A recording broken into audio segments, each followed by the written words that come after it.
kasabay ng pagdiriwang ng National Women's Month, hindi may kakaila na maging sa ibang bansa na mayagpag rin ang galing at talino ng mga Pinay.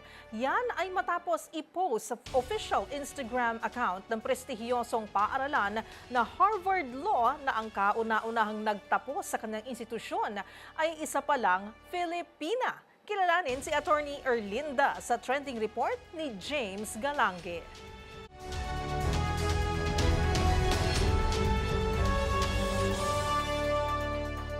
Mula noon hanggang ngayon, patuloy na namamayagpag ang galing at talino ng mga Pinay sa iba't ibang larangan na nagbigay ng pagkilala sa bansa.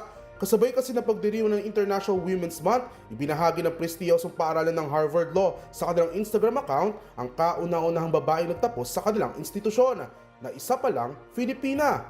Siya ay si Attorney Erlinda Ignacio Espiritu na nagtapos ng Master of Law sa Harvard Law School noong 1951. Ayon sa naturang post, na-inspire umano si attorney na pasukin ang mundo ng pag-aabogasya sa pamamagitan ng kwento ng alamat ng Knights of the Round Table na nagtatampok ng pagtatanggol sa mga naapi at walang kalaban-laban. Anya, inahalin tulad niya ito sa sitwasyon ng kababaihan noon sa Pilipinas na ituturing bilang pinakamababang estado at nakatali sa papel ng pagiging may bahay lamang. Kasagsagan din noon ay ikalawang digmaang pandaigdig kung kaya't kakaunti lamang ang nabibigyan ng oportunidad na makapag-aral, lalo na't pagkakataong aralin ang batas.